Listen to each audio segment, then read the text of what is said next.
All right, today we're digging into a story that I think is going to hit a little too close to home for some of us. It's this modern-day tale of horror, caffeine, and what I can only call domestic archaeology. It's called The Ceramic Graveyard. So let me ask you something, and I want you to be honest with yourself. How many coffee mugs is too many? I mean, really, is there a magic number? Is it the point where you literally can't shut the cabinet door anymore? Or maybe it's when you notice they've started, forming little communities on your nightstand. Well, to get to the bottom of this very deep, very philosophical question, let's meet our protagonist. This is Amelia. She's described as a scholar, a dreamer, and, most importantly for our story, a connoisseur of caffeinated beverages. But here's the thing about Amelia. She's more than just a coffee lover. She is a collector.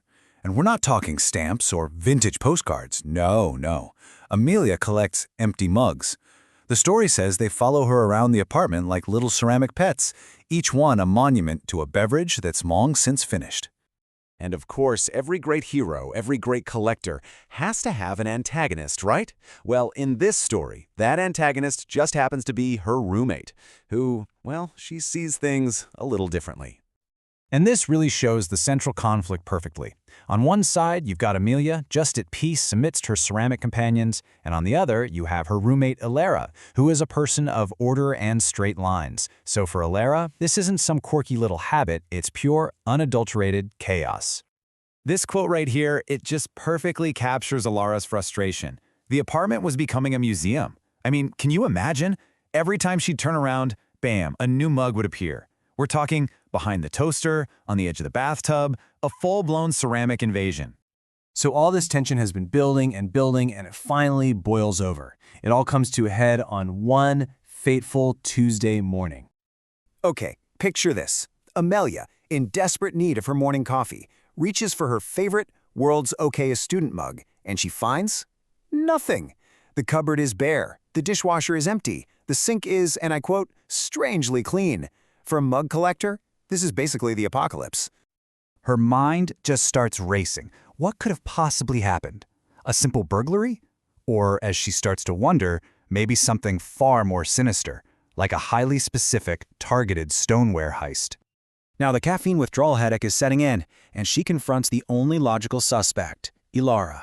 But Alara just leans against the counter, totally calm, sipping from what appears to be the very last clean mug in the entire apartment, and she offers zero answers, just sips. So with absolutely no help from her roommate, Amelia is forced to take matters into her own hands. She begins what can really only be described as an archaeological dig through their shared living space. Her initial findings are predictable, if a little grim. She unearths a tea-stained relic from behind the TV. She finds another one, crusted with old cocoa, that's being used as a paperweight for her psych notes. But trust me, these are just the appetizers. The main course of horror is yet to come. Because the real treasure, or maybe I should say terror, was waiting for her in the one place she probably should have looked in the first place, under her own bed. And this, my friends, brings us to the title of our story, The Ceramic Graveyard. You see, it's not just a pile of mugs. Oh no. According to the source, it's a colony, a civilization, a place where forgotten mugs go to evolve.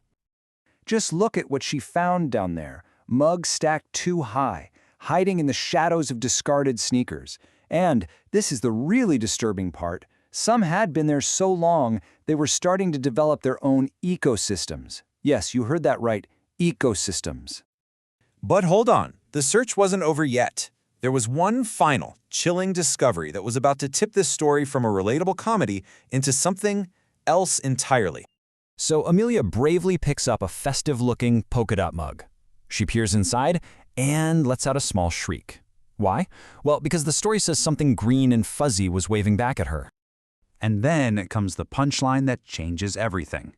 She yells out to her roommate, "Alara, I think the Earl Grey has achieved sentience. It's asking for the Wi-Fi password." And that really just leaves us with one final question to ponder. What's the oldest thing hiding in your mug collection? And more importantly, has it asked for the Wi-Fi password yet?